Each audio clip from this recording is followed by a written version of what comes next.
पहले मास कथा हुई और मास कथा में स्वच्छंद ज्ञान की चर्चा, वैराग्य की चर्चा हुई।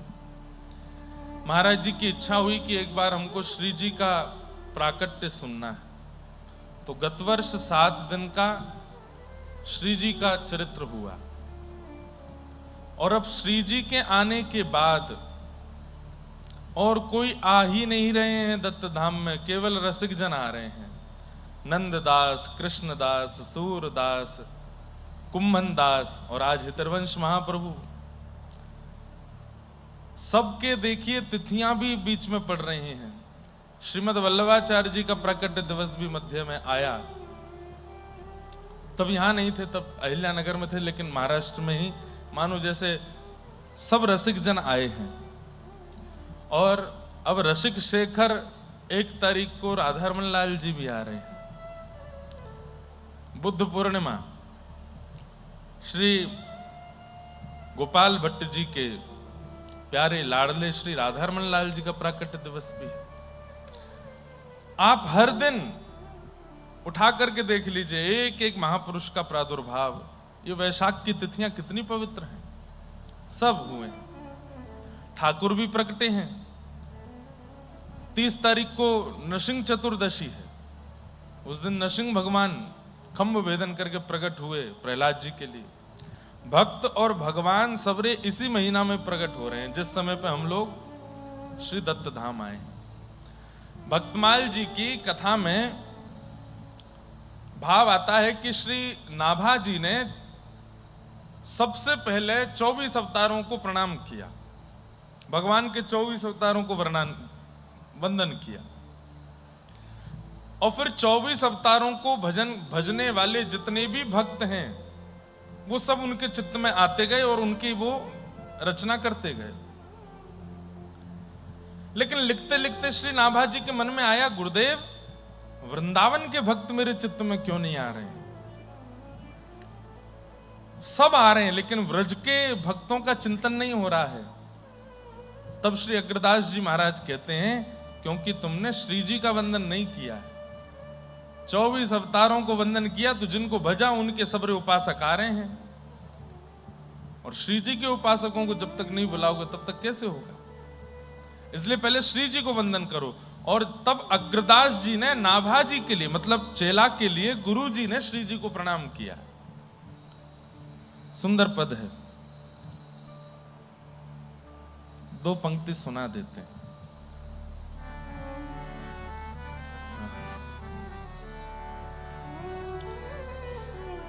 वंदौ श्री राधिका पद पद्म, वंदौ श्री राधिका पद पद्म, परम कोमल शुभग शीतल, परम कोमल शुभग। अग्रदास जी गा रहे हैं, परम कोमल शुभग शीतल, परम कोमल शुभग, कृपायुत सुख कद्म, कृपायुत सुख कद्म, वंदौ श्री राधिका पद पद्म, वंदौ श्री राधिका।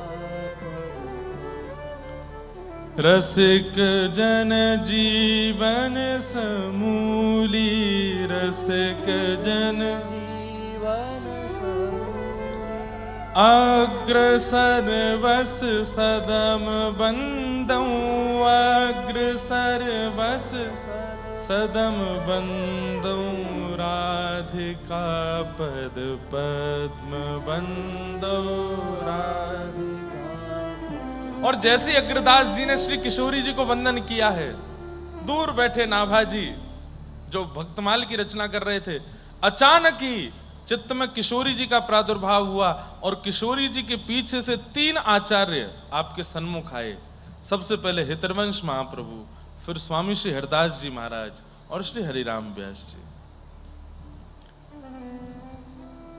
ये गत वर्ष किशोरी जी का प्राकट्य दत्त धाम में हुआ है कथा के माध्यम से, इसलिए इस वर्ष सब रसिकों की चर्चा हो रही है।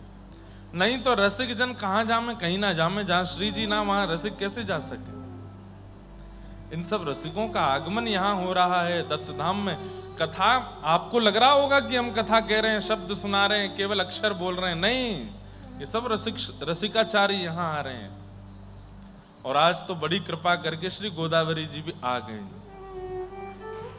एक बात तो माननी पड़ेगी महाराज जी, आपके दत्त प्रभु की परंपरा में श्री चिंतामणि महाराज भी हैं। चिंतामणि मतलब जो चिंतन करो वो प्राप्त होता है। यहां पे मैंने देख लिया, जो चिंतन कर लेते हैं वो होता ही होता है।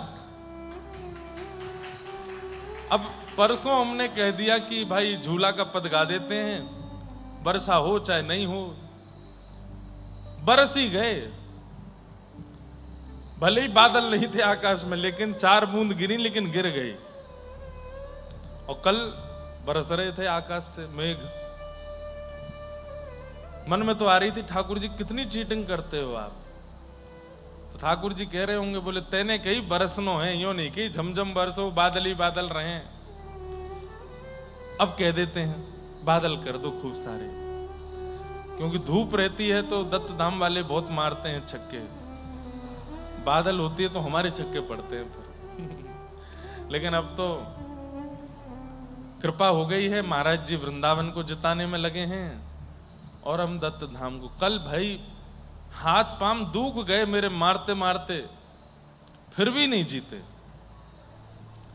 अब तो यही है कि जीत उसी की होगी जो आचार्य चरणों में होंगे। ताली बजा लो, रहनो तो मेरे संगी है जीवन भर। लेकिन ये आनंद है। रोज मैं जाकर के गोदावरी जी से प्रार्थना कर रहा था, हे गोदावरी जी इस बार ऐसा नहीं करना कि हम पूरी कथा करके निकल जाएं और आप आओ ही नहीं। आज सुबह स्नान करने गए, कल रात्रि महाराज जी ने सबको, यहाँ जितने भी वो म्युनिसिपालिटी वाले हैं, विधायक हैं, अब तो मुख्यमंत्री तक फोन किया, बोले कि गंगा जी को लाओ भाई। बोले महाराज जी आ जाएंगे आ जाएंगे। कल रात भी नहीं थी, सुबह गए, सुबह भी नहीं थी। हमने कहा गंगा जी पता नहीं हमसे क्या अपराध हो गया, आप आई नहीं। जब करने बैठे थे तो सोई विकास गुरु जी दौड़े दौड़े आए, महाराज जी गंगा जी आ गई। मैंने कि बस एक माला रह गई, करके तुरंत चल रहा हूं। एक माला करके दौड़ के गए, जाके सीधे कूदे। आप लोग थोड़ा ध्यान से, हाँ बहुत गहरी हो गई अब, 2-4 लोग तो बुक आ गए हैं सुबह से। बहुत गहरी हो गई। मैं डूब गया था पूरा। मैं मतलब डूबने के बाद भी मेरे से कम 1 फीट ऊपर तक पानी था। तो इसलिए कई हमारे पंडित जी लोग हैं, बड़े बहुत बड़े 30 मार खां बनते हैं। एक ने तो मेरे को ही छील छाल दिया है। डूब रहे थे, नहीं संभले तो दे हाथ मारे। इसलिए कोने में ही नहाना, जिनको तैरना आता वही भीतर जाना। और अब कम से कम ये आनंद रहेगा। देखो कोई बात आ रही है जी।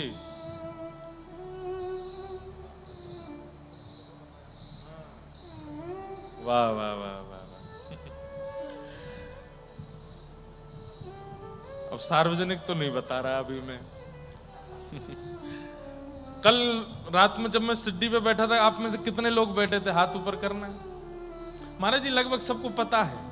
अब वो लाइव में बोल दूंगा तो पूरी दुनिया को पता चल जाएगा, तो अभी वो नहीं बताता हूं। तो कल मैंने एक बात बताई थी ना, कितने दिन के लिए आ रहा हूं मैं।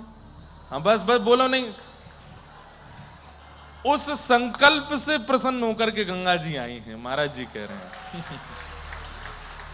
बोले गंगा जी आ गई हैं और आकर के प्रसन्न होकर के बोले चल लाला तेरे ये संकल्प लियो तो चल। तो आनंद देखो, ये कितनी अच्छी बात महाराज जी ने बताई।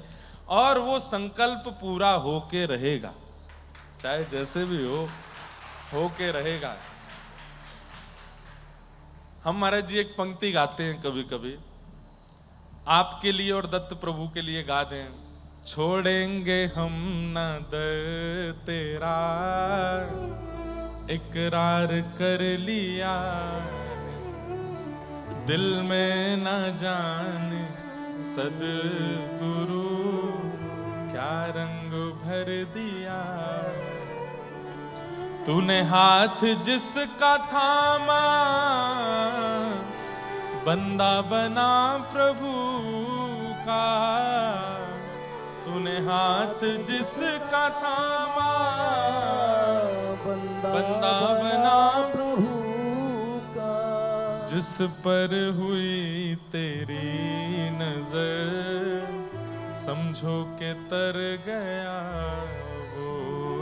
जिस पर हुई तेरी नजर समझो कि तर गया। बस महाराज जी की बड़ी कृपा है, दत्त प्रभु की इतनी कृपा है, इतना करुणा, इतना प्रेम दे रहे हैं कि बस मन करता नहीं यहां से जाने का। मन होता है कि दुनिया भर में जितनी कथाएं हो रही हैं सबको बोल दें हम यही कर रहे हैं कथा तुम्हारी, तुम यहीं आके सुन जाओ। लेकिन अभी ज्यादा उम्र भी नहीं है हमारी, छोटे से ही हैं। अभी थोड़ी भागदौड़ कर लेंगे तो युवाओं का उद्धार हो जाएगा। जगह जगह जाते हैं कथा करने, इतनी संख्या में युवा आते हैं तो बस लगता है इनके लिए जाना है, इनको सुनाना है। लेकिन अपने लिए भी तो कुछ करना है ना, इसलिए वो करेंगे, दत्त धाम में ही करेंगे और जल्दी करेंगे। गंगा मैया, महाराज जी कह रहे हैं गंगा मैया इसीलिए आई हैं कि तेने संकल्प लियो, मैं आ गई, अब तू संकल्प को पूरा कर। करेंगे जरूर। गिरधर लाल जी प्रार्थना करते हैं कि बहुत जल्दी वो संकल्प पूरा हो। और मैंने कल भी कहा था कि महाराज जी ने सामर्थ्य तो दे दी है, अब बस मेरे प्रयास की आवश्यकता है और वो प्रयास होगा, जरूर होगा। आज एकादशी का पावन दिन है और एक हम निवेदन छोटा सा कर दें। भारतवर्ष के समस्त संत वृंद आज श्री गौ सम्मान अभियान में लगे हैं। आज 27 अप्रैल को सब संत जन मिलकर के अपनी अपनी तहसीलों में आवेदन पत्र दे रहे हैं कि हमारी गौ माता को उचित सम्मान प्राप्त हो। हमारी प्रार्थना महाराज जी की सन्निधि में यहाँ पर जितने भी लोग हैं वे सब भी एक एक आवेदन पत्र तैयार करके और दत्त धाम से भी यहाँ की तहसील में पहुंचे। और उसमें कुछ करना नहीं है, बस हमको सरकार से मांग करनी है कि हमारी गोपाल की गैया, सबसे पहले तो गौ हत्या पूरे भारत में पूर्ण रूपेण प्रतिबंधित हो। किसी भी रूप में अब गौ तस्करी, गौ हत्या का नाम भी ना सुनने में आवे। वो तभी होगा जब गौ माता को उचित राष्ट्र माता का दर्जा मिले। जिस प्रकार राष्ट्र पक्षी है, राष्ट्र पशु है, ऐसे ही राष्ट्र माता यदि गौ बन गई तो उनके लिए नियम बन जाएगा। आप गौ को फिर कहीं भी ऐसे नहीं ले जा सकते, उनके साथ दुर्व्यवहार नहीं कर सकते, वो राष्ट्र माता है। सब संतों ने बहुत दिनों से प्रयास किया, कृपात्री जी महाराज से ये अभियान चलता आया है, आज तक चल रहा है। तो कल हमने एक वीडियो भी जारी करके सब युवाओं से निवेदन किया कि आपने नाम जप शुरू कर दिया है, आपने गुरु दीक्षा ले ली है, आपने कथाओं में आना शुरू कर दिया है, राष्ट्र धरोहर अथवा राष्ट्र आधार का सम्मानित पद प्रदान करें। कोई भी एक पद दें, ये अलग अलग पद हैं, एक पद पर गौ माता को सम्मानित किया जाए। दूसरा, गौ सेवा हेतु केंद्रीय कानून लागू हो और केंद्रीय गौ सेवा मंत्रालय बने। एक मंत्रालय का गठन हो जहां पे गौ माता के लिए ही सब एक मंत्री हो, इसी के ही, जो गौ माता के संवर्धन के लिए कार्य करें, जिससे संपूर्ण भारतवर्ष में समान रूप से देसी गौवंश की सेवा हो सके। और एक बोर्ड बने जिसका नाम हो गोचर बोर्ड, जहां चारा सुरक्षा नीति तय हो। जिस प्रकार हम आप सब लोगों के लिए अन्न की व्यवस्था सरकार रखती है, अगर कल को दुर्भिक्ष भी हो जाए तो भी हम भूखे नहीं रहेंगे, हमारे लिए व्यवस्था है। लेकिन गैया के लिए ऐसा कुछ नहीं है। अगर बारिश हो जाती है, फसल खराब हो जाती है, किसी भी प्रकार से चारे में पानी चला जाता है तो गैयाओं के लिए कोई भोजन नहीं होता। तो इसलिए गोचर बोर्ड बने जहां पर गायों के लिए चारा सुरक्षा नीति तय हो, गौ आराधित कृषि सुनिश्चित हो खेती भी गौ आराधित हो, जहां पर किसी भी प्रकार के औषधि का प्रयोग ना करके केवल गौ मूत्र, गौ गोबर आदि आदि से गौ कृषि हो, ये सब सरकार चाहे तो हो सकता है। वेद लक्षणा गौवंश से प्राप्त पंचगव्य उत्पादों का निर्माण एवं वितरण बने। ये 4 सूत्र हैं जिनको लेकर के गौ सम्मान अभियान हो रहा है। हम लोग भी आज पूज्य महाराज जी के संग इस अभियान में सहभागिता व्यक्त करेंगे। पूज्य मलुकपीठ वाले महाराज जी का हमको आज्ञा हुई कि आपको इस अभियान में जरूर दत्त धाम से भी सबसे प्रार्थना करनी है। मैंने कहा महाराज जी सिर के बल प्रार्थना करेंगे।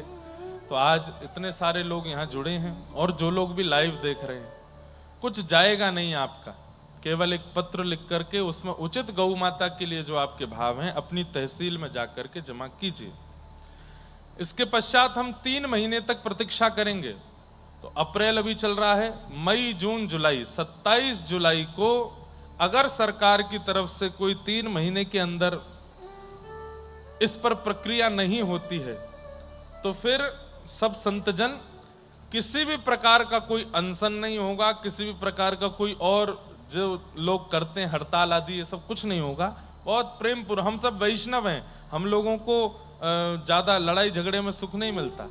उसके बाद एक और गति होगी, फिर उसके बाद अपने राष्ट्रीय स्तर पर भी उसके किया जाएगा, प्रधानमंत्री आवास पर पत्र भेजे जाएंगे, उसके बाद फिर 3 महीना प्रतीक्षा की जाएगी, तब भी उत्तर नहीं मिलेगा तो फिर राष्ट्रपति को खटकाया जाएगा। हम केवल पत्र लिख लिख करके भेजेंगे और केवल प्रतीक्षा करेंगे। आप सब जितनी संख्या में पत्र वहां पर आवेदन करेंगे और इस भाव को प्रस्तुत करेंगे तो सरकार सोच में पड़ेगी कि भाई इतनी संख्या में लोग चाहते हैं कि ये हो तो वो होगा। इसलिए आज एक बार सब लोग अपने अपने घरों पर भी फोन कर दीजिए और एक पत्र वहां भिजवाइए। इसके लिए और अधिक जानकारी के लिए आप लोग इंटरनेट पर इसके जो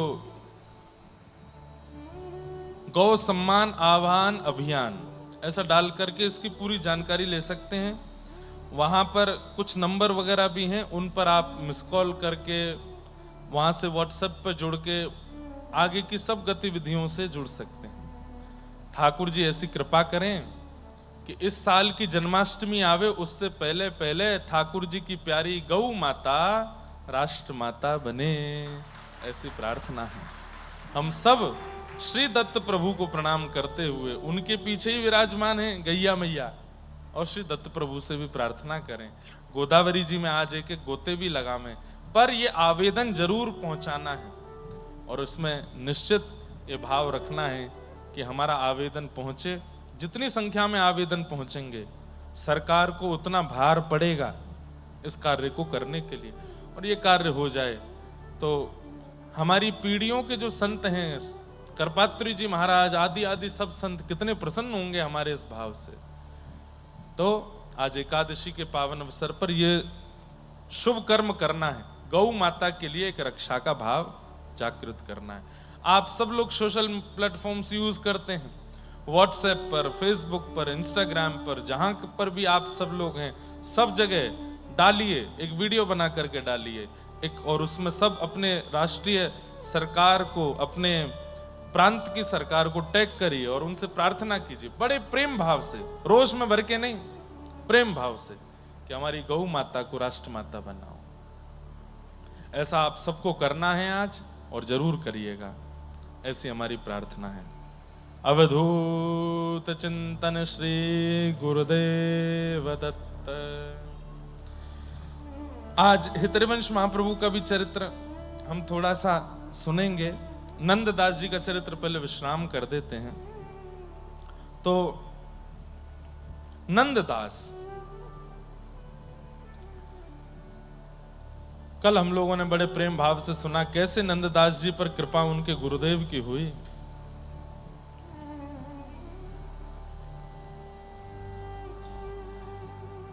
अब तो श्री नंददास जी की स्थिति यह हो गई कि गोकुल में बस बैठे ही रहते हैं और जैसे कपाट खुलते हैं श्री नवनीत प्रियालाल जी का मधुर दर्शन करते हैं।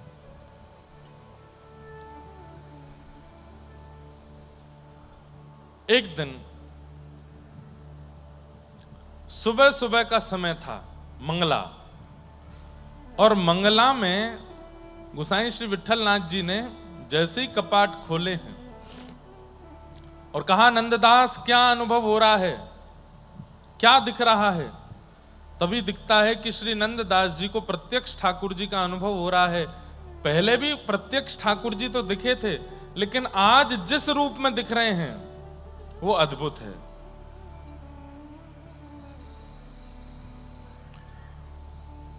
गोपाल लाल को मोद भरी जसुमति हुल रावत। गोपाल लाल को मोद भरी जसुमति हुल रावे। अब झांकी का दर्शन करो। हमारे नवनीत प्रियालाल जी जो हैं, एक बात कह दूं अगर आप लोग मानो तो, जिन किन्हीं के पास भी लड्डू गोपाल हैं, वैसे उनका नाम लड्डू गोपाल नहीं है, वो नवनीत प्रियालाल है। वो हाथ में लड्डू नहीं है, मक्खन है, वो माखन लाल है। अगर नवनीत प्रियालाल जी की सेवा आपके घर में विराज रही है, रोज पालना झुलाइए, नित्य पालना झूलते हैं वो छोटे से हैं, उनको सिंहासन पर विराजमान करना चाहिए, उनके लिए आसन बनाना चाहिए, अच्छी बात है, पर एक छोटा पालना ले लीजिए और श्रृंगार के बाद बालभोग पवा करके ठाकुर जी को तुरंत पालना, चाहे 4 झोटे लगाओ, लेकिन नित्य ठाकुर जी को पलना झुलाना चाहिए। ये हमने आज ही पढ़ा है और ये परिपाटी स्थापित की श्रीमद् वल्लभाचार्य महाप्रभु ने। बोले लड्डू गोपाल यदि घर में विराज रहे, नवनीत प्रियालाल यदि घर में विराज रहे, तो पलना रोज आना चाहिए ठाकुर जी का। नित्य पलना झूलते हैं, वो पलना में ही रहते हैं। श्री वल्लभाचार्य महाप्रभु जी के चरित्र में एक बात आती है कि आपके नवनीत प्रियालाल जी जब प्रारंभ का समय था, इतने ज्यादा वैष्णव नहीं थे, इतनी व्यवस्था भी नहीं थी, मंदिर भी सुव्यवस्थित नहीं था, तो आपने अपने ऊपर के ऊपर ना 2 छोड़ अपनी पत्नी को पकड़वाए और 2 छोड़ स्वयं पकड़े, उपरना का झूला बना के लाल जी को झूला झूलाते थे रोज। क्यों? ये छोटे से गोपाल जी हैं और ये इससे बड़े होंगे भी नहीं, ये छोटे ही रहेंगे। अब घुटमुन बालक कब चलता है? जब चलना नहीं सीखता तब तक बालक घुटमुन चलता है, और घुटमुन बालक को पलना ही झुलाना चाहिए। तो वो छोटे से लाला हैं, उनको नित्य पलना झुलाओ।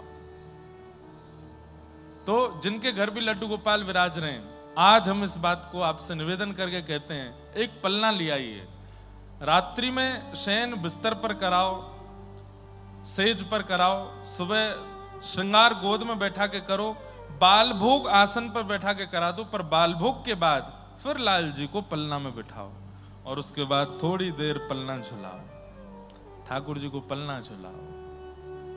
जैसे एक छोटे से लाला की सेवा होती वैसे तो नवनीत प्रियालाल जी आज भी पलना झूलते हैं। श्रीनाथ जी में नित्य पलना आता है ठाकुर जी का। श्रीनाथ जी तो सहज विराजते हैं, नवनीत प्रियालाल जी पलना में रहते हैं। नंददास जी ने दर्शन किया और पहले तो केवल गोपाल जी दिखे थे, लेकिन आज नंददास जी को यशोमती श्री यशोदा मैया भी दिख रही हैं और यशोदा मैया की गोद में लाला बैठे। अब यशोदा जी कैसे प्रेम कर रही हैं लाला को, ये नंददास जी को दिख रहा है। गोसाई श्री विट्ठलनाथ जी उनके पद में सुन रहे हैं कि इनको दिख क्या रहा है। अब सुनो क्या कर रहे हैं। गोपाल लाल को मोद भरी यशोमति हुल रावे। हुल रावे मतलब ऐसी गोद में लेकर के यशोदा मैया हुल, हाँ मेरो लाला, छोटो सो लाला, ऐसे कर रही हैं और ये नंददास जी को दिख रहा है। मुख चुंबती देखति सुंदर तन, मुख चुंबती देखत सुंदर तन, आनंद भर भर गावती, आनंद भर भर गावती। एक बात मैं कहूं, अपने ठाकुर जी से कोई भी निजी, जो आप अभी सुन रहे हैं यशोदा मैया जी की स्थिति, जगत के सामने ऐसा कभी नहीं करना। एकांत में आपके लाल जी आपके हैं, वहां आप कुछ करो भी तो कुछ किसी को दिख नहीं रहा है, पर अगर एक व्यक्ति भी आपके अलावा कोई सामने है तो अपने ठाकुर जी के साथ में ज्यादा कुछ लीला मत करो। लेकिन एकांत में आप ठाकुर जी के साथ हो, और ठाकुर जी कोई दिखावे के लिए नहीं, कोई भाव से नहीं, ठाकुर जी लगने लगे कि हाँ मेरी गोदी में आने चाहते हैं, वो मेरे ऊपर चढ़वे वारे हैं और बड़ा बहुत प्रेम आ रहा है, तो ऐसे हृदय से लगा लिया करो गोपाल जी को। यशोदा मैया क्या कर रहे हैं? मुख चुंबती देखत सुंदर तन, मुख चुंबती आनंद भर भर गावती, आनंद भर भर कभी इस कंधे पर, कभी इस कंधे पर, कभी इस गोद में, कभी इस गोद में लाला को बदल बदल करके सुख दे रही हैं यशोदा मैया। और मंगला में सबको केवल नवनीत प्रियालाल दिख रहे हैं, और श्री नंददास जी को यह दृश्य दिख रहा है। कबहू पलना मेल झुलावत, कबहू पलना मेल झुलावत, कबहू स्तन पान करावती, कबहू स्तन पान करावत। कभी कभी यशोदा मैया पलना झुलाने लगती है, ऐसे झूलते हुए पलना में ठाकुर जी उठ बैठते हैं और पलना के कोने में आकर के मैया के वक्ष का स्पर्श करते हैं, मानो मैया से कहते हैं मुझे दूध पिलाओ। तो नंददास जी देख रहे हैं, झूलते झूलते लाला को ऐसे उठा करके मैया अपना पयोधर पान कराती है, और श्री ठाकुर जी प्रेम मुदित होकर के मैया का स्तन पान कर रहे हैं। नंददास प्रभु गिरिवर धर को, नंददास प्रभु गिरिवर धर, ओ नंददास प्रभु गिरिवर धर को, नंददास प्रभु गिरिवर धर ए निरख निरख सुख पावत, ओ निरख निरख सुख पावत। गोपाल लाल को मोद भरी, गोपाल लाल को मोद भरी, यशुमत हुल रावत, यशुमति गोद रावत।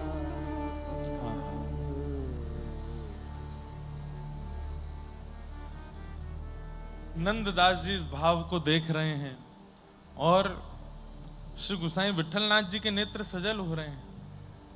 ये वही नंददास है, एक छत्रानी के पीछे बावला हो गया था, और आज देखो ठाकुर जी की कैसी मधुर झांकी दिख रही है।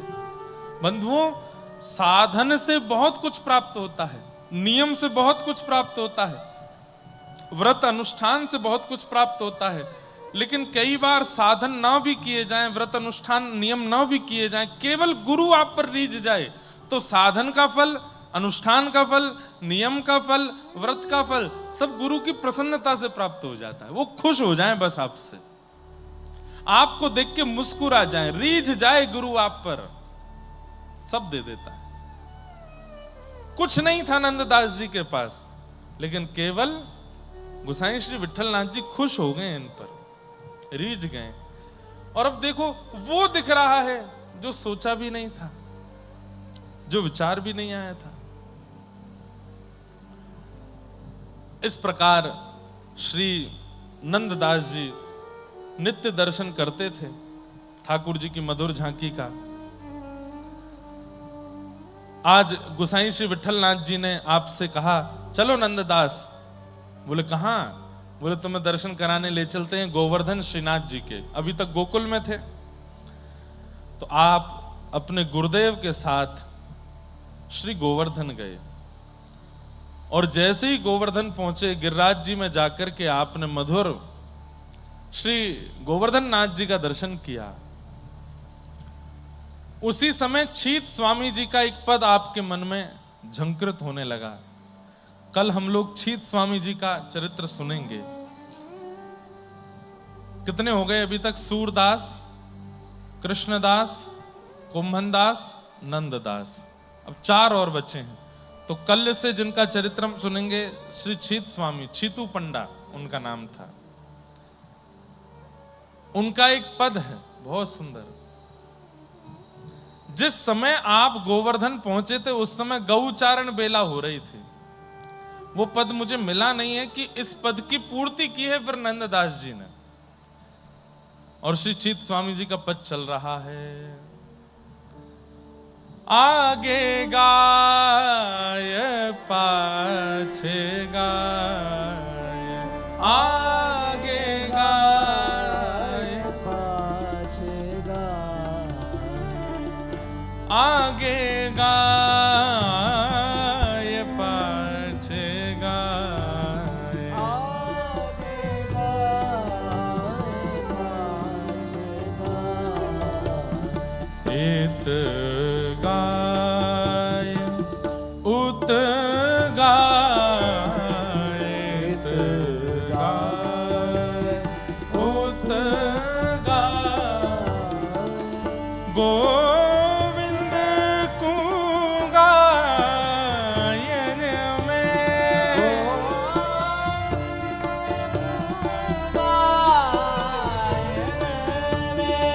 बसी वो ही भावे, बसी वो ही बिल्कुल यही झांकी दिख रही है। नंददास जी गोवर्धन पहुंचे हैं, सबको तो श्रीनाथ जी दिख रहे हैं, पर नंददास जी को दिख रहे हैं कि ये गैया चरा के आए हैं। गायों की खुर रज इनके मुख पर लगी है, कपोल पर लगी है, नासिका पर लगी है। बंधुओं, ये कैसे हो सकता है? हम दत्त प्रभु को सब एक ही रूप में देखते हैं, लेकिन कोई एक ऐसा है जिस पर विशेष कृपा होती है, उसको दत्त प्रभु का कुछ अलग अनुभव होता है। कल भी गुरुजी बता रहे थे कि हम, जैसे महाराज जी आप बता रहे थे गिरधर लाल जी बदल गए, जब आए थे तब पतले थे अब मोटे। बोले हमारे दत्त प्रभु भी कभी कभी लगता है इनका पेट खूब भर गया, कभी कभी लगता है ये थोड़े तगड़े हो गए, कभी कभी सुस्त लगते हैं, कभी कभी प्रसन्न लगते हैं। और जो भागवत जी के सन्मुख विराजमान दत्त प्रभु की झांकी है, इनमें भी, इनके तो मैं भी अनुभव करता हूं कथा सुनते सुनते। कभी कभी तो ये ऐसे नेत्र ऐसे हैं इनके धीमे धीमे खुले हुए, कभी कभी कथा बड़ी रोचक चलती है तो इनके नेत्र खुल जाते हैं, ऐसे बैठ के सुनते हैं पूरी। कभी कभी अनुभव होता है इनमें भी। प्रेम रस जब चित्त में भर जाता है ना बंधुओं, तब ठाकुर जी होते वही हैं पर आपको अलग अनुभव होने लगता है। नंददास जी को क्या दर्शन हो रहा है? गोसाई विठलनाथ जी बोले कैसे लगे? बोले अरे गैया चरा के आए हैं, गौरज में सने हुए हैं ऊपर से नीचे तक, पूरे अंग अंग पे गौरज लगी हुई है। आगे गाय पाछे गाय, आगे गाय पाछे गाय। इत गाय उत गाय, इत गाय उत गाय। गोविंद को गायन में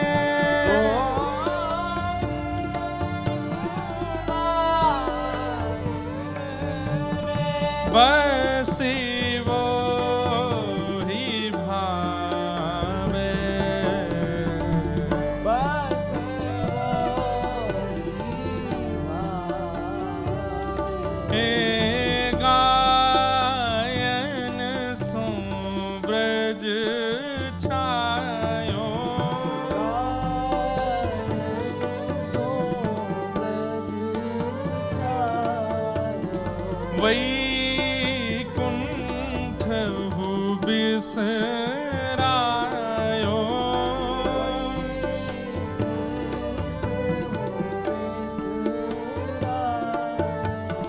गायन के हेत गिरी,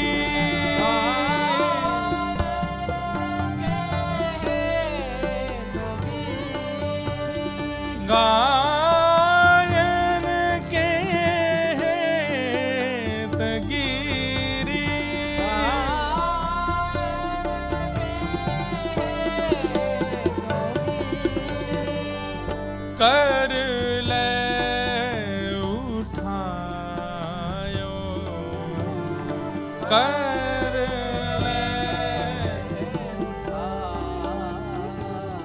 हे आगे गाय पाछे गाय आगे गाय पाछे इत गाय उत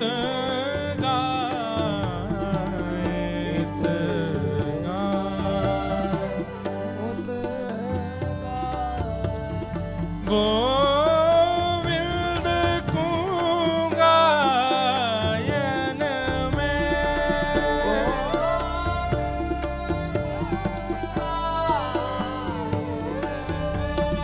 बसी वो ही भावे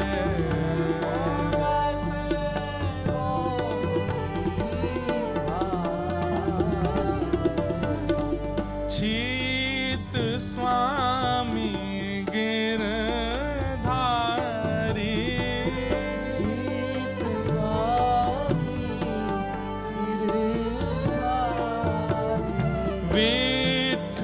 विठलेश वपुधारी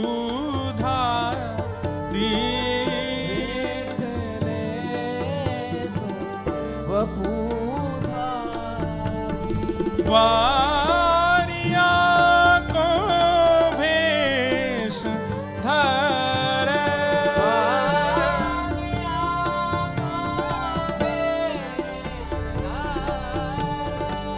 वारिया को भेष धरे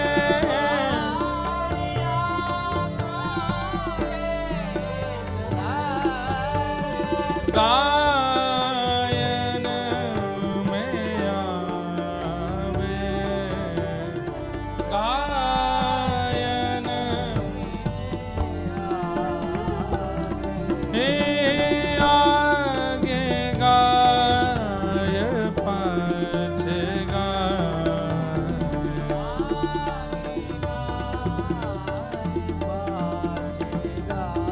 हे आगे गाय पाछे गाय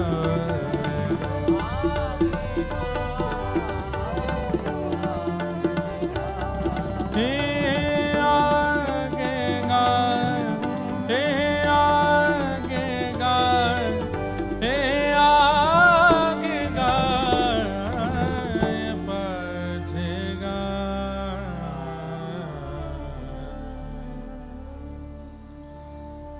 कभी आपके ठाकुर जी आपसे रूठ जाएं, क्या करोगे? अपने घर के पास की सुंदर शुद्ध देशी गैया जहां पर हो ऐसी गौशाला में ले जाओ और लालजू गैया के बीच में जाके बैठा है तो और 2-2.5 घंटा वहीं बैठे रहने दो ठाकुर जी को। इतने राजी हो जाएंगे आपसे, इतने खुश, इतनी आसानी से रीझने वाला कोई देवता है? घर का बालक रूठ जाए, उसको ले जाके गौशाला में बैठा दो और रूठ जाएगा। गोबर में बैठा दिया, गौमूत्र में बैठा दिया ले जाके। तो हमारे ठाकुर जी कैसे हैं? 56 भोग मत पवाओ, कुछ और मत खवाओ, बस वो गैयाओं को देखने में उनको इतना अच्छा लगता है। गैया रमाती हैं, गैया चारा चरती हैं, गैया गौमूत्र करती हैं, गैया गोबर करती हैं, गैया अपने ऐसे सींग हिलाती हैं, गले की घंटी बजती है। ठाकुर जी को इतना सुख मिलता है उसमें। कभी अगर लगे कि आपके घर के लाला आपसे रूठ गए, गौशाला ले जाओ और गैयान के बीच में बैठा दो, रहो राजी यहीं पे। और ज्यादा प्रसन्न करना हो, ठाकुर जी गोद में लो और उनके हाथ से छुपा के गैयाओं को बढ़िया बढ़िया सब्जी पवाओ, गैयाओं को गुड़ खवाओ, गैयान को खूब आनंद करा दो। ठाकुर जी सबसे राजी हो जाते हैं, इतने खुश हो जाते हैं। बस फिर 1.5 महीना में लेके जाते रहना। उनकी सबसे बढ़िया पिकनिक ही वही है कि गौशाला ले चलो, उनको गैया दिखा लाओ। गौ देखना बहुत प्रिय। नंददास जी ने जब श्रीनाथ जी के दर्शन किए तो गौ चारण का दर्शन हुआ कि अभी गैया चरा के आए हैं। मुखमंडल पर पूरी रज लगी है। एकमात्र अष्ट सखाओं में श्री नंददास जी ऐसे हैं जिन्होंने गोवर्धन और गोकुल दोनों में निवास किया। 1 महीना आप गोकुल में रहते थे, वहां नवनीत प्रियालाल हैं, और 1 महीना आप गोवर्धन में रहते थे। ये 8 सखा नाथद्वार नहीं आए, जहां पे अभी श्रीनाथ जी विराज रहे हैं। 8 सखा ब्रज में ही रहे। इनके जावे के बाद श्रीनाथ जी उदयपुर के पास आए। तो नंददास जी के पद बड़े सुंदर। अकबर के दरबार में बड़े बड़े गवैया जाते और जाके कुछ ना कुछ गाते थे। एक नंददास जी की नित्य अमृतमयी वाणी सुनने वाली एक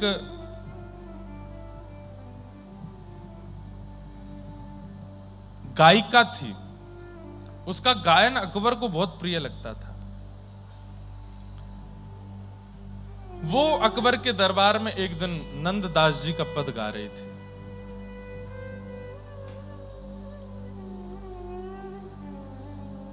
रास का पद है, अंत में सुनाऊंगा। तो नंददास जी का वो पद गा रही थी, तो अकबर केवल पद नहीं सुनता था, राग रागनी सुर नहीं सुनता था, वो पद में बोली गई बातें भी सुनता था। तो उस पद के अंत में आता है, रास में श्री राधे राधे मुरली में एही रट, नंददास गावे वहां निपट निकट। क्या कह रहे हैं? बोले रास में श्री राधे राधे मुरली में एही रट, नंददास गावे वहां निपट निकट। पद का अर्थ क्या है? बोले रास में जब ठाकुर जी वंशी बजा रहे हैं तो वंशी में राधा नाम की धुनी आ रही है, और इस प्रकार नंददास जी वहीं रास में बैठ करके, बिल्कुल निकट में बैठ करके इस समस्त रास का दर्शन कर रहे हैं और स्वयं भी नाच रहे हैं। अकबर ने तुरंत बीरबल को बुलाया। तानसेन कहां है? बोले बुलाते हैं। बोले बुलवाओ। बोले पद में क्या लिखा है? बोले इस पद में लिखा है कि ऐसे ऐसे ठाकुर जी वंशी बजा रहे हैं और उसमें राधा नाम प्रकट हो रहा है, और नंददास गावे तहां निपट निकट। नंददास वहां निकट में बैठ करके गा रहे हैं। बोले कुछ भी बोल दे हैं, कुछ भी लिख रहे हैं, कैसे हो सकता है? ये 5000 साल पुरानी लीला है और इसमें नंददास कहां से पहुंच गए वहां पे? कवि को वास्तविकता लिखनी चाहिए, झूठ नहीं लिखना चाहिए। तो जो गायिका थी उसने कहा, मेरे गुरुदेव नंददास रास देख रहे थे तभी उन्होंने गाया है, वो ऐसे नहीं बोलते हैं। अकबर ने कहा अच्छा, इनको बंदी बनाओ और नंददास जी को दरबार में बुलवाओ। नंददास जी महाराज के पास जाकर के तानसेन बीरबल दोनों ने निवेदन किया कि अकबर ने आपको बुलाया है, थोड़े क्रोध में है, आप चलो। बोले क्यों क्रोध में है? बता दिया, ये वाला पद सुना दिया और इस पद में आपने ये कहा है, तो हंसने लगे। बोले वो रहस्य जानना चाहते हैं कि आपने ऐसा क्यों लिखा। आप तो अभी के हो और रास तो बहुत साल पहले हो गया था ठाकुर जी का, 5000 साल पहले द्वापर में हुआ था। आप वहां जब थे ही नहीं, तो आपने ये क्यों लिखा कि आप निपट निकट निकट बैठे हो? नंददास जी बोले गोपनीय लीला है, सबको नहीं सुनानी चाहिए। अब देखो इस कथा से क्या, ये अंत है। नंददास जी इसके बाद भगवत धाम प्रस्थान कर जाएंगे। बहुत रचनाएं हैं नंददास जी के, कई पद ऐसे हैं वो सबको समझ में आने वाले नहीं। रस के पद बहुत ज्यादा हैं, रस के, रास के, श्रृंगार के बहुत पद हैं। नंददास जी की इस कथा से क्या सीखेंगे कि आपको यदि कुछ अनुभव होता है ठाकुर जी की लीला में, किसी को बताओ मत। स्वप्न अनुभव होता है, लीला अनुभव होता है, हां हम व्यास हैं, हमारा तो काम ही यही है कि अनुभव आपको बताना, ताकि आपके चित्त में विश्वास प्रगाढ़ हो, पर आप मत बताना। इसका हम भुगतान करते हैं। एक अनुभव बताने पर 2 महीने तक, 2.5 महीने तक कोई अनुभव नहीं होता। रस बतावे से रस घटे, ये नियम है रस रीति का। ये नियम है कि रस बताने से रस घटता है। आपके साथ दत्त प्रभु ने कुछ लीला की और आपने बता दिया, होगी नहीं फिर लीला, 6 महीने तो भूल जाओ, ठाकुर जी नहीं आएंगे। प्रचार से बहुत बचते हैं। अपने भक्त के साथ क्या कर रहे हैं इसका प्रचार भले ही बाद में हो जाए, लेकिन वो भक्त स्वयं प्रचारित करे, ठाकुर जी को अच्छा नहीं लगता। प्रेम प्रचार का विषय नहीं है, प्रेम गुप्त रखने का विषय है। अब नंददास जी से अकबर पूछना चाह रहा है कि आपने क्यों लिखा निपट निकट। अब नंददास जी बोले क्यों बताऊं मैं। बीरबल तानसेन बोले कि आप चलो अकबर के पास। बोले हम पे समय नहीं है, हमको कुछ चाहिए नहीं, हम जाएंगे भी नहीं। तब बीरबल ने कहा आप नहीं जाओगे तो वो आ जाएंगे यहां पर, अकबर है उनका नाम। तब अंत में नंददास जी बोले ठीक है हम चलते हैं। नंददास जी पहुंचे और जैसे ही वहां पहुंचे हैं अकबर ने कहा आप क्या गाते हैं पद में, एक बार आपके मुख से सुनना है। तब नंददास जी गा रहे हैं, देखो देखो री नागर नट निर्तत कालिंदी तट नागर नट। ये अंतिम पद है नंददास जी का, रास का पद है, अंतिम पद है नंददास जी का। सब लोग गाइएगा, देखो देखो री नागर नट निर्तत कालिंदी तट, देखो री नागर नट। हाँ गोपिन के मध्य राज मुकुट लकट, हाँ गोपिन के मध्य राजे हाँ गोपिन के मध्य राज मुकुट की लकट, हाँ गोपिन के हो देखो देखो री नागर नट निर्तत कालिंदी तट, देखो री देखो देखो री नागर नट निर्तत कालिंदी तट।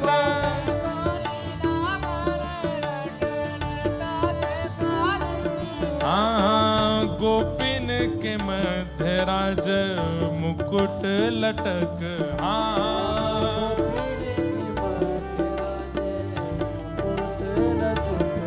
अब इस पद को सुनते सुनते ये बात मन में रखनी है कि नंददास जी ये देख करके गा रहे हैं। देखो देखो री नागर नट, नागर ठाकुर जी हैं, लेकिन नट का मतलब क्या होता है पता है?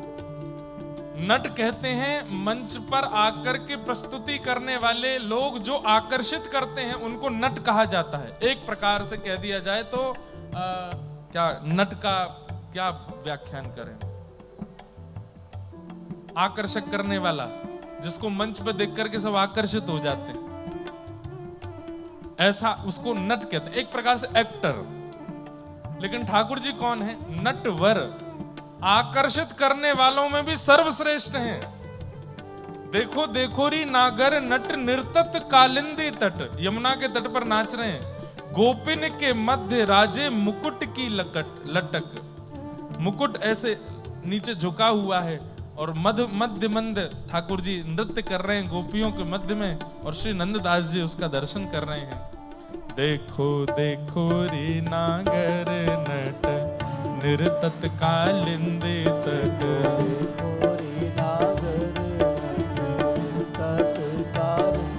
आज गोपिन के मध्य राज मुकुट लटक, आज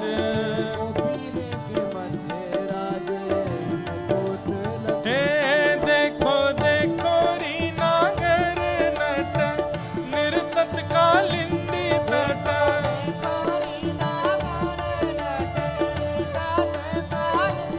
देखो देखो री नागर नट निर्तत कालिंदी तट। और नेत्र बंद करके सुनो, अनुभव करो कैसे नाच रहे हैं ठाकुर जी। एकादशी आज हितरवंश महाप्रभु का प्राकट्य दिवस है। गोदावरी जी आई हैं, इन्हीं के तट पे ही नाच रहे हैं ठाकुर जी। और कैसे लग रहे हैं?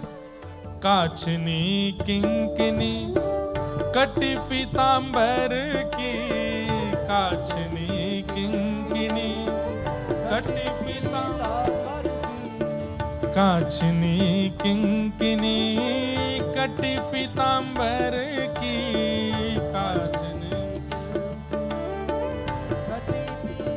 चटक कुंडल किरण मानो रवि रथ, चटक कुंडल मानो किरण रवि रथ।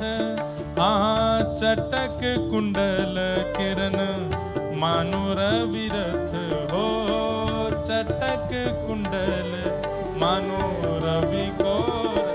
देखो देखो रियागर नट निर्तत कालिंदी तट, देखो हाँ गोपिन के मध्य राज मुकुट लटक हो,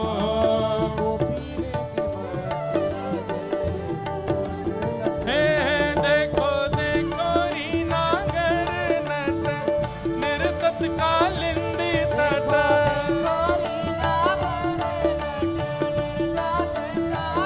क्या कह रहे हैं? काछनी किंकिनी कट पीतांबर की चटक, ऐसी पीतांबरी काच करके आए हैं, उसमें छोटे छोटे छोटी छोटी किंकिनियां लगी हैं, मतलब वो आवाज आ रही है उनमें से, छोटी छोटी घंटियां, छोटी घंटियां नहीं है, कुछ घुंघरू जैसे लगे हैं पीतांबरी में। जब जब ठाकुर जी नृत्य कर रहे हैं तो छम छम छम पूरी पीतांबरी से आवाज आ रही है। और वो काई की है? सोने की हैं। और चटक कुंडल किरण मानो रवि रथ की अटक। बोले कानों का कुंडल जब चमक रहा है तो ऐसा लग रहा है कि मानो रवि यानी कि सूर्य उनका रथ रुक गया हो। कानों की सुंदर जो कुंडल हैं उनकी चमक ऐसी है कि रवि का रथ भी रुक रहा है। और वो भी संकोच में आ रहे हैं कि सूर्य तो मैं हूं, लेकिन ये दो दो कुंडलों की चमक से ऐसा क्यों लग रहा है कि दो सूर्य पृथ्वी पर हैं? अरे सूर्य नहीं है, ये श्याम सुंदर के कानन के मधुर कुंडल हैं, जिनकी चमक से सूर्य भी लज्जित हो रहा है। देखो देखो री नागर नट निर्तत कालिंदी तट,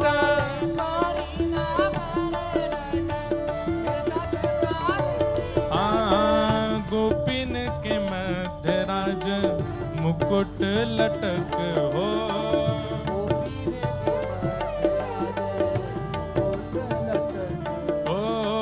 गोपिन के मध्य राज मुकुट लटक, हाँ ए देखो देखो री नागर नट निर्तत कालिंदी तट,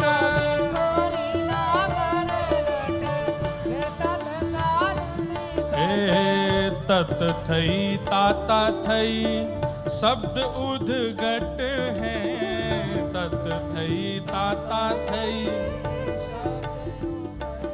कैसे गवेगा? तत थई ताता थई कैसे बजेगा? हाँ बजाओ। तत थई ताता थई, तत थई ताता थई, तत थई ताता थई शब्द उद्घट हैं।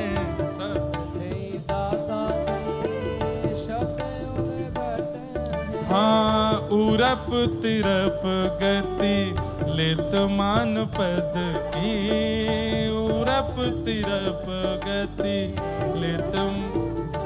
आहा नंददास जी कह रहे हैं तत थई ताता थई शब्द उद्घट, उरप तिरप गति लेत मान पद की पटक। कैसे नाच रहे हैं ठाकुर जी? बोले ताल को ठाकुर जी नहीं पकड़ रहे हैं, बोले ठाकुर जी के चरण की जो गति है उसको ताल पकड़ रही है। और कभी यहां हो जाते हैं, कभी इधर आ जाते हैं, कभी इधर नृत्य करते हैं, कभी उधर जाते हैं। ऐसी मनोहर छवि है ठाकुर जी की। हे तत थई ताता थई शब्द उद्घट हैं, तत थई हे उरप तिरप गति मान पद पटक, उरप तिरप गति। हे देखो देखो री नागर नट निर्तत कालिंदी तट, देखो री नागर नट निर्तत कालिंदी, देखो देखो री नागर नट निर्तत कालिंदी तट। देखो री नागर नट निर्तत कालिंदी, हे गोपिन के मध्य राज मुकुट लटक, ओ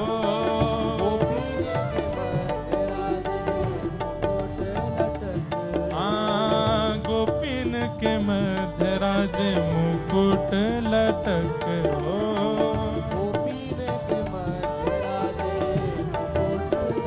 हे देखो देखो री नागर नट निर्तत कालिंदी तट।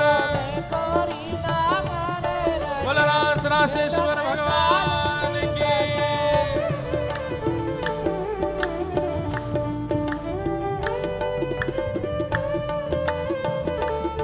बोल रास बिहारी लाल की।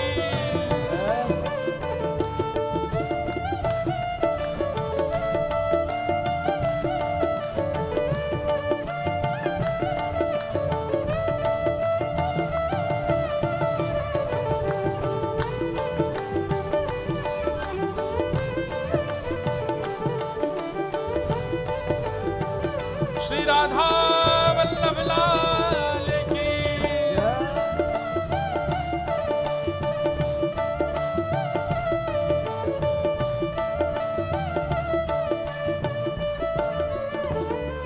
ओ रास में श्री राधे राधे मुरली में एही रट, रास में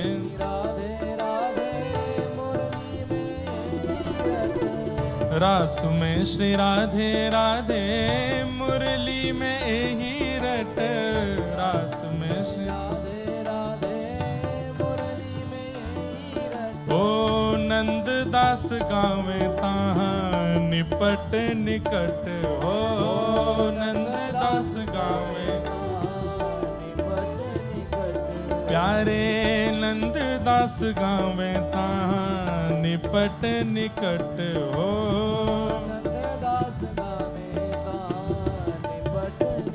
ओ देखो देखो री कालिंदी तट निर्तट कालिंदी, देखो देखो री नागर नट, देखो देखो री नागर नट निर्तट कालिंदी तट।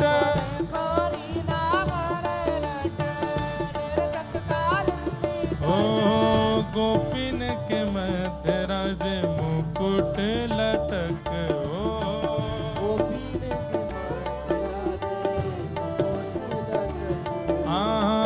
गोपिन के मध्य राज मुकुट की लटक, हो गोपिन के मध्य।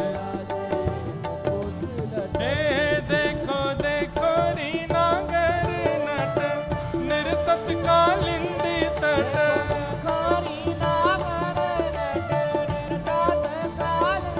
देखो देखो री नागर नट निर्तत कालिंदी तट, देखो देखो देखो री नागर नट निर्तत कालिंदी तट, देखो देखो देखो री नागर नट निर्तत कालिंदी तट।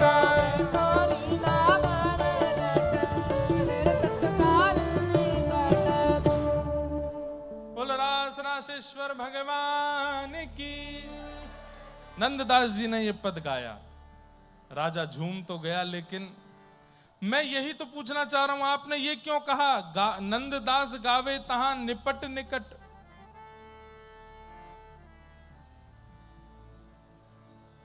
आपने कहा ये सबको बताने वाली बातें नहीं हैं, ये मेरा अंतरंग विषय है।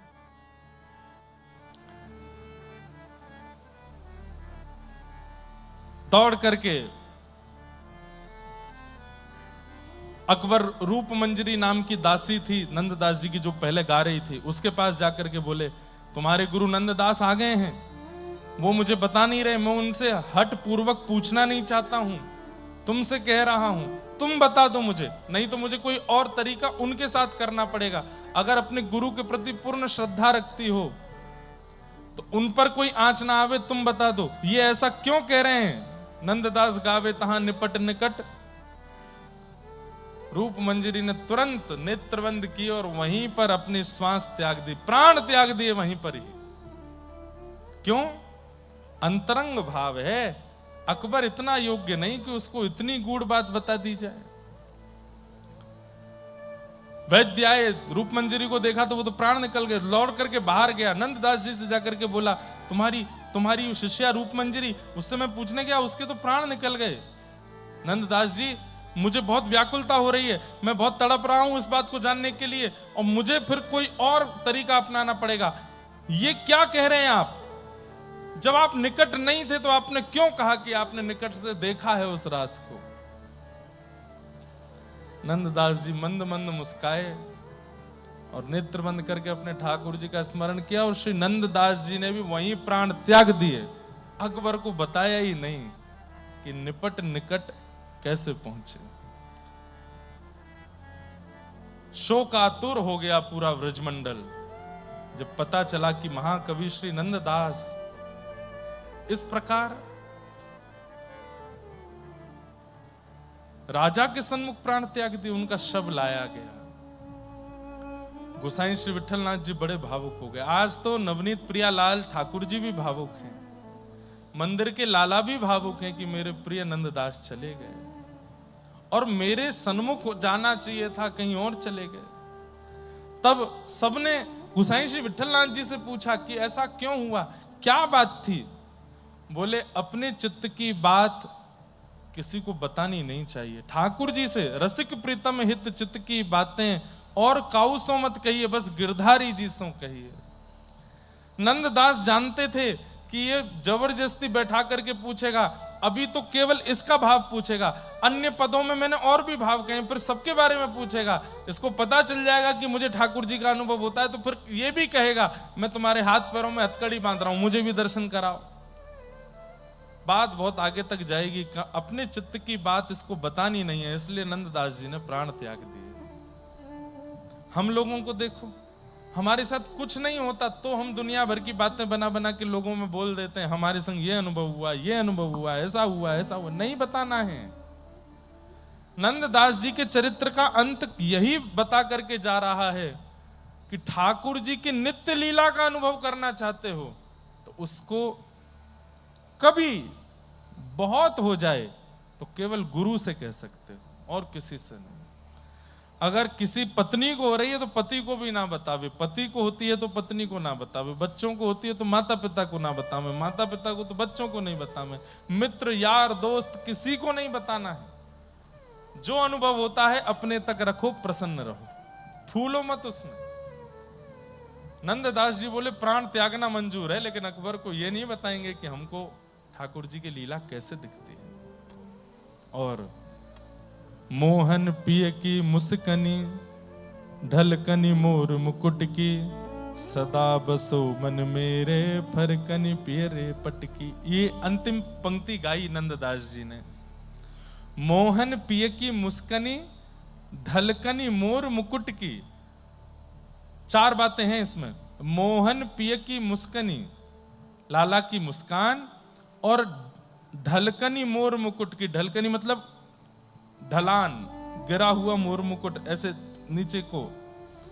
सदा बसो मेरे मन में फिरकनी पियरे पटकी। अभी कैसे बताऊं? ठाकुर जी जैसे छोटी छोटी लालियों को फ्रॉक पहना देते हैं ना, ऐसे ठाकुर जी पीतांबरी, ऐसी घेरदार पीतांबरी पहनते हैं, और जब घूमते हैं तो वो घेर खुल जाता है। उसी के लिए श्री नंददास जी कहते हैं सदा बसो मन मेरे फिरकनी पियरे पटकी।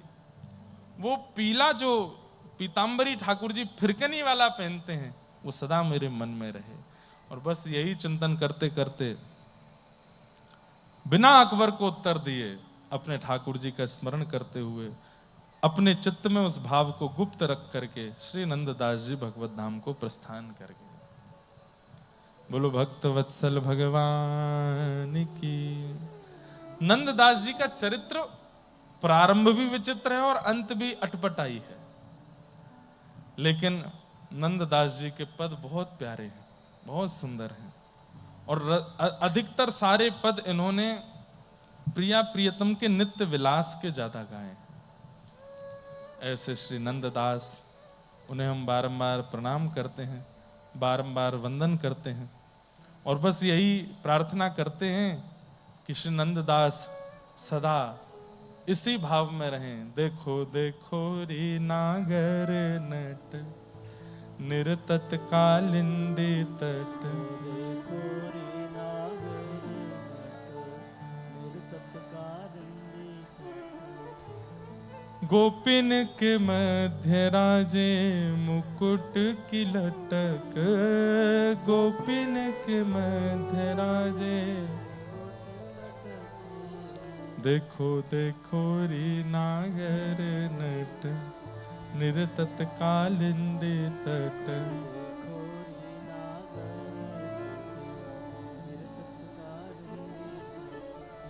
ऐसे श्री नंददास जी, उन्हें हम बारंबार प्रणाम करते हैं। और कल या तो श्री छीत स्वामी जी का या फिर श्री चतुर्भुज दास जी का, कुम्मन दास जी के पुत्र चतुर्भुज दास, दोनों में से किसी एक का हम लोग श्रवण करेंगे। आज हितरवंश महाप्रभु का प्राकट्य दिवस है, इसलिए महाप्रभु जी को थोड़ा हम प्रणाम कर लें, उनके प्राकट्य की थोड़ी वार्ता कह करके और फिर कथा को विश्राम की ओर ले चलेंगे। श्री हितरवंश महाप्रभु, जिनके मधुर भाव से श्री राधा वल्लभ लाल जी वृंदावन में आकर के विराजमान हुए, ऐसे श्री हितरवंश महाप्रभु, आपका प्राकट्य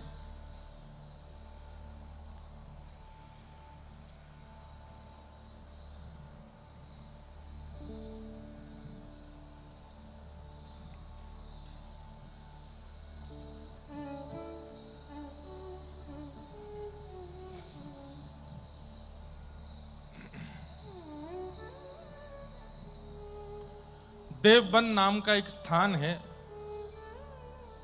हरिद्वार से थोड़ा पहले पड़ता है। पहले उसका नाम देववन था, अब उसका नाम देवबंद हो गया है, क्योंकि वहां अधर्मी बहुत रहते हैं और इतनी बड़ी उनकी वो बनी है जहां पर वो लोग अपना सब करते हैं, उसका नाम ही बदल दिया है देवबंद। वहां पर श्री हितरवंश महाप्रभु का प्रादुर्भाव हुआ। आपके पिता श्री व्यास मिश्र जी और माताजी श्री तारा माता जी, दोनों के यहाँ आपका जन्म हुआ। पहले तो आपका जन्म हो नहीं रहा था, तब आपके ताऊ जी, जिनका नाम था श्री नरसिंह आश्रम जी, वो सन्यास ले चुके थे। एक बार भ्रमण करते हुए देवबंद आए तो उनके छोटे भाई व्यास मिश्र जी और उनकी पत्नी तारा माता दोनों प्रणाम करने के लिए गए और नरसिंह आश्रम जी से जाकर के आपने प्रार्थना की। तब व्यास मिश्र जी को देख करके उन्होंने कहा, कुछ इच्छा है मन में? तो बोले नहीं नहीं, कुछ इच्छा नहीं है। तारा माता की ओर देखा तो मां के मन में इच्छा थी कि एक संतान हो। तब उन्होंने देख करके कहा कि देखो, इस जन्म में क्या, कई जन्मों तक तुम्हारे संतान नहीं है, इसलिए भगवत कृपा मान करके आप दोनों प्रेम से रहिए। तब इनकी पत्नी, मतलब कि महाप्रभु जी की माता जी ने एक बात कही नरसिंह आश्रम जी से। बोले, भगवान एक बात बताइए, आप जैसे संत भक्तों को प्रणाम करने का फल क्या है? एक छोटी सी इच्छा यदि हम जीवात्माओं की आप पूरी नहीं कर सकते तो फिर आप लोगों को प्रणाम करने का फल क्या है? नृसिंह आश्रम जी ने इसके उत्तर में बहुत थोड़ा कहा भी कि ऐसे नहीं कहना चाहिए कि हम केवल इसलिए प्रणाम कर रहे हैं कि हमारी इच्छा पूरी हो। बोले हमारी कोई इच्छा ना भी हो तो भी आपको प्रणाम करने से इतना तो प्राप्त होना चाहिए कि सामने वाले की जो जरूरतें हैं वो पूरी हो जाएं। और हमारी कोई और जरूरत तो नहीं, बस ये वंश रुक जाएगा, वंश वर्धन हो। तब नृसिंह आश्रम जी ने ध्यान लगाया, ठाकुर जी से प्रार्थना की, भगवान की वंशी उनको ध्यान में दिखाई थी। तुरंत उन्होंने उत्तर देते हुए कहा, चिंता मत करो, कुछ नियमों का पालन करके रहना और आपके घर भगवान के ही परिकर आएंगे। आपका वंश बढ़ने वाला नहीं है, लेकिन हरि ही कृपा करके आपके वंश को बढ़ाएंगे। इसलिए बालक का नाम हरवंश ही रखना, क्योंकि उनसे ही इस वंश का प्रादुर्भाव होगा। तारा मैया और व्यास मिश्र जी प्रसन्न हुए, आप निर्वहन करने लगे। एक समय आया, तारा मैया की कोख भरी और धीरे धीरे बालक पनप रहे हैं। लेकिन कुछ महीने ही व्यतीत हुए थे कि तारा मैया को अचानक से श्री यमुना जी का दर्शन होने लगता था, अचानक से श्री गिरिराज जी की तलहटी का अनुभव होता था, अचानक से श्री वृंदावन के, जो कभी वृंदावन गई ही नहीं थी अपने जीवन काल में, अचानक से उनको वृंदावन का स्मरण स्फूर्ति होती है। क्यों? क्योंकि गर्भ में जो है वो तो वृंदावन के ही है ना, भगवान की वंशी है।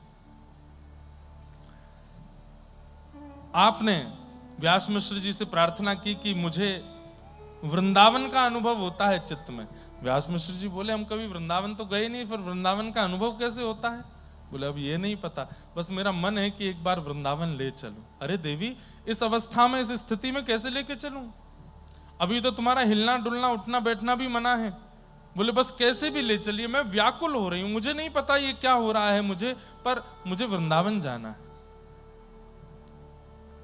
चित्त में या तो ठाकुर जी हैं, चित्त में या तो ठाकुर जी हैं या चित्त में कोई भगवत भक्त है, तो धाम का स्मरण सहज स्वभाव से बनता ही रहेगा। यहां गर्भ में हितैर्वंश महाप्रभु हैं, इसलिए तारा मैया को वृंदावन की बहुत स्मृति होती है। व्यास मिश्र जी राजा के कुलगुरु भी थे। आपने बादशाह से जाकर के कहा हमारी पत्नी की बहुत इच्छा है वृंदावन जाने की, पर वो गर्भवती हैं। तब राजा ने कहा चिंता मत करिए, मुझे आगरा जाना है, मार्ग में ही वृंदावन पड़ेगा, मेरा तो पूरा सेना का दल बल चलेगा, उसी में एक पालकी में आपकी पत्नी को भी ले चलेंगे। और यही हुआ, पालकी में लेकर के तारा मैया वृंदावन गई। वृंदावन जाकर के मानो जैसे अत्यंत भूख लगी हो किसी व्यक्ति को, उसको अन्न मिल जाए तो वो तृप्त हो जाता है, ऐसे तारा मैया तृप्ति का अनुभव करने लगी। संध्या का समय हुआ, व्यास मिश्र जी बोले अब चलें यहां से आगे, राजा का पूरा पड़ाव आगरा तक है, तो आपका जाने का मन ना हो। लेकिन जैसे तैसे आप ने बहुत कहा और तारा मैया को ले गए। लेकिन ठाकुर जी की तो योजना थी कि बालक का जन्म व्रज में ही हो। आप आगरा की तरफ प्रस्थान कर रहे थे, लेकिन जहां व्रज की सीमा विश्राम होती है आगरा जाते समय, तो बाद गांव एक पड़ता है, वहां ही पहुंचे थे कि इतनी जोर से प्रसव पीड़ा होने लगी, और ऐसी प्रसव पीड़ा हुई कि महाराज गांव के लोगों ने आकर के तुरंत रोक दिया। बोले कि इनको आगे मत ले जाइए, दिक्कत हो जाएगी, कोई दुर्घटना हो जाएगी, यहाँ ले चलिए। माताओं ने घेर लिया, बोले हम इनकी देखभाल करेंगे। और उसी प्रसव पीड़ा में 10वीं का दिन प्रस्थान हुआ, एकादशी का दिन प्रारंभ हुआ, और एकादशी के दिन अद्भुत किलकारियां गूंजने लगी कक्ष में। व्यास मिश्र जी दौड़ करके गए तो जाकर के क्या देखा, तारा मैया के सुंदर गर्भ से श्री हरिवंश बालक ने जन्म लिया है। श्री हितैर्वंश महाप्रभु की। हरवंश बालक का प्रादुर्भाव हुआ। आहा, नाम हरवंश रखा क्योंकि बड़े भैया ने कहा था कि तुम्हारा वंश हरि बढ़ा रहे हैं, इसलिए हरिवंश नाम रखना। आप उसी ग्राम में कुछ दिन निवास किए, क्योंकि जन्म वहीं हुआ था। कुछ दिन वहां रहने के बाद फिर आप वापस देवबंद चले गए। बचपन से ही आपकी स्थिति बहुत ज्यादा भगवत सेवा में रहती थी, पिताजी को सेवा करते हुए देखते थे, तो इनका मन होता था कि मैं भी सेवा करूं। आपके पिताजी के सेवा के ठाकुर जी श्री राधा मोहन लाल, लेकिन पिताजी इनको सेवा करने नहीं देते थे, छोटे बालक हैं।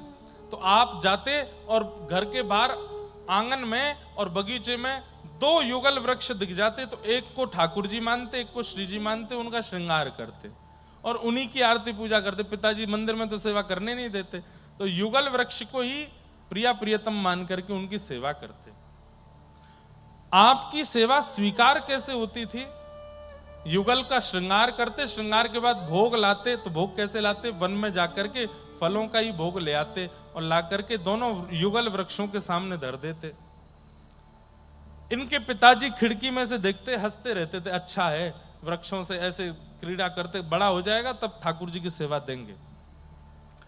आपने राजभोग पधराया ठाकुर जी को, और जैसे ही आपके पिताजी बाहर गए, लौट करके वापस जैसे ही आए, जैसे ही आकर के राजभोग देखा तो पूड़ी कचौड़ी हलवा आदि सब था, लेकिन अब लौट करके आए तो वहां फल ही रखे थे। हरवंश बालक जो बाहर युगल वृक्षों को भोग लगाते, भीतर के ठाकुर जी की थाल में भी वही भोग उत्पन्न हो जाता, प्रकट हो जाता। ऐसी आपकी भजन की रीति। गांव के बालकों को पकड़ लेते, गोरा बालक दिखता उसको श्री जी बना देते, सांवला बालक दिखता उसको ठाकुर जी बना देते, उनको प्रिया प्रियतम बना करके स्वयं खूब आनंद से उनका श्रृंगार करते, नृत्य करते। गांव के लोग पकड़ पकड़ के बालकों को ले जाते, हे क्या करते हो, कहाँ ये श्रृंगार कराते, काजल वाजल लगवा के आ जाते हो। और हरवंश बालक तैयार कर देता है। गांव के बच्चों को दूर रहने को कहा, उसके पास नहीं जाया करो, पता नहीं क्या करता है। हरवंश जी अब अकेले ही रहते हैं, वृक्षों के साथ ही प्रिया प्रियतम का भाव रख के लीला करते हैं। आपका नियम बाल्यकाल से ही था कि आप ठाकुर जी का प्रसाद ही पाते थे। प्रसाद पाते थे मतलब जल भी बिना ठाकुर जी को निवेदित किए पीते नहीं थे। ऐसा नियम बचपन से ही बना हुआ था। रात्रि में एक दिन 2-2:30 बजे रोने लगे। माँ ने कहा क्या बात है? भूख लगी है बहुत जोर से। तो माँ ले आई कुछ सामग्री, मखाने ले आई, काजू बादाम ले आई, खा लो। तो आपने जैसे ही देखा, नहीं नहीं ये नहीं खाना। बोले क्यों? बोले इसका भोग नहीं लगा, ठाकुर जी को भोग लगा के लाओ। तो माँ बोली अब 2 बजे हैं रात के, अब कहां से भोग लगाऊं, आधी रात हो रही है। रोने लगे, नहीं मुझे तो भूख लगी है, खाना है, ठाकुर जी का ही भोग खाना है। बिना भोग के पाते नहीं थे। अब छोटा बालक इतना चिंतन करता है क्या? लेकिन नहीं, हरवंश जी महाराज ये चिंतन कर रहे हैं। पिताजी से बोले, मुझे पिताजी ठाकुर जी का भोग पाना है। बोले भोग कहां से लाएं आधी रात को?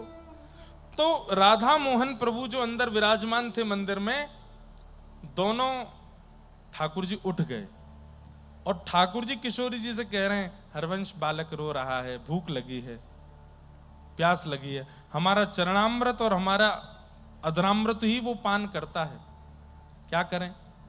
तो किशोरी जी बोले आप बताओ। बोले श्री जी एक काम करो, सेज से नीचे अपने पैर लटकाओ। छोटे छोटे ठाकुर जी का विग्रह है और वो दोनों प्रकट होकर के आपस में पैर नीचे लटकाओ। और श्री ठाकुर जी जल लेकर के आए, श्री जी के चरण धो रहे हैं और श्री जी के चरण धोने के बाद फिर अपने चरण भी धो रहे हैं और दोनों के चरण धो करके सुंदर अपनी प्रसादी जल तैयार कर लिया। बंटा भोग लेकर के आए। ठाकुर जी के पास एक भोग रखा रहता है, उसको खोल के कुछ श्री जी को खिलाया, स्वयं पाया 2 बजे रात में। और दोनों बाहर पर्दा लगा था मंदिर का, मंदिर के बाहर सरका के रख दिए और घंटी जी रखी थी वो गिरा दी। जोर की आवाज हुई तो व्यास मिश्र जी और उनकी पत्नी दौड़ी दौड़ी मंदिर में गए तो क्या देखा कि ठाकुर जी का भोग नैवेद्य और जल दोनों रखे। अरे हम भूल गए होंगे रात में उठाना, इसीलिए बाहर रखे हैं। लेकिन वास्तविकता तो ठाकुर जी ने ही पधरा दिए थे कि हरवंश बालक को दे दिए जाएं। आपने वही उनको पवाया और इस प्रकार से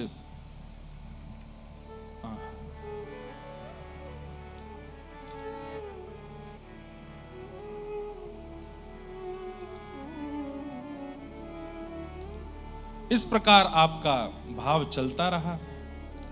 ठाकुर जी के प्रति इतनी प्रीति, इतना भाव रखते थे, किसी और लीला सुख में आपका मन नहीं लगता था। तब सब लोगों ने मिलकर के कहा कि इनका विवाह करा दो। और एक समय आने पर आपका विवाह हुआ और रुक्मणी बाई नाम की आपकी पत्नी थी जिनसे विवाह हुआ।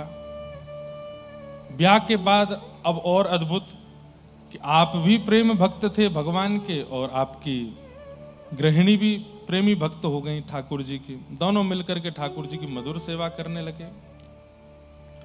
तब एक दिन ठाकुर जी ने स्वप्न आदेश करके कहा कि पास के कुएं में हम विराजमान हैं, जाकर के ले आओ। आप जाकर के वहां से लेकर के आए और श्री नवरंगी लाल जी आपको प्राप्त हुए। उनकी सेवा सुंदर प्रेम ढंग से आपने विराजमान की।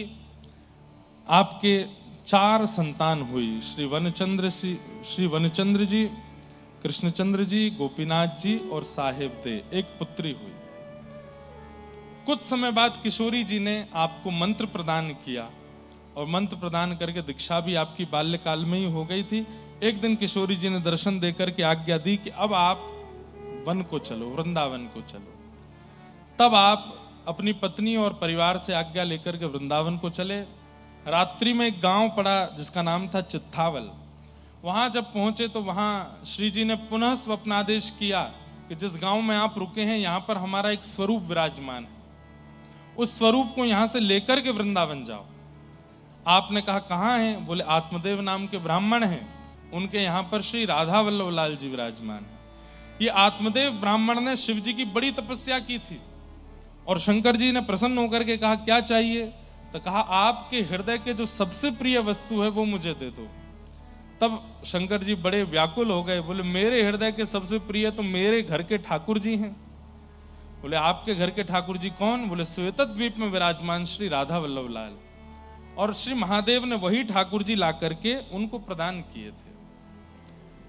ठाकुर जी की इच्छा हुई कि अब आप हमको लेके वृंदावन में विराजो।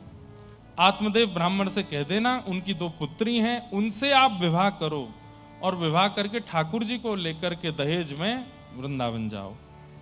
आपने जाकर के यही बात आत्मदेव ब्राह्मण से कही। आत्मदेव को भी भगवान ने स्वप्न आदेश कर दिया था कि हरिवंश महाप्रभु आएंगे, उनको हमें दे देना और तुमको बड़ी चिंता रहती है अपनी पुत्री के विवाह की, दोनों पुत्रियों का विवाह उनसे कर देना। कृष्ण दासी और मनोहारी दासी दोनों का विवाह हरिवंश महाप्रभु से हुआ। अब देखो ठाकुर जी कैसी लीला करते हैं। पहले इनका विवाह रुक्मणी बाई जी से हो चुका था, 4 संतान भी हो गई, सब छोड़ करके वृंदावन जा रहे थे। बीच रास्ते में ठाकुर जी फिर से प्रकट होकर के आज्ञा दिए 2 विवाह करो। जय जय। बोले आप ही कह रहे हैं जोई जोई प्यारो करे सोई मोए भावे, और प्यारे प्यारो करे जोई सोई सोई प्यारो करे जोई मोई भावे। तो आप जब ये बात कह रहे हैं कि जो जो मैं करता हूं सब आपको भाता है तो मैं कर रहा हूं, पुनः विवाह करो। 1 नहीं 2 विवाह करो। और दोनों से विवाह करके दहेज में आत्मदेव जी बोले क्या चाहिए? बोले कुछ नहीं चाहिए।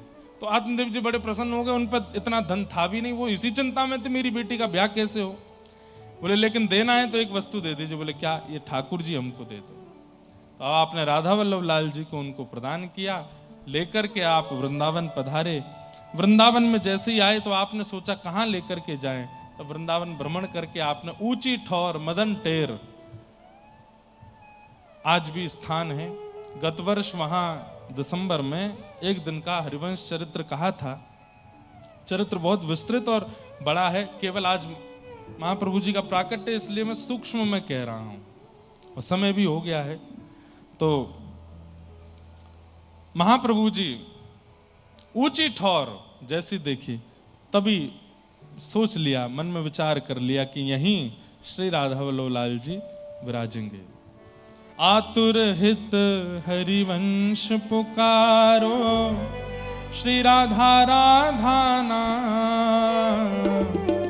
आतुर हित हरिवंश पुकारो, राधा राधा नाम। हे आतुर हित हरिवंश पुकारो, राधा राधा नाम। आतुर हित हरिवंश पुकारो, राधा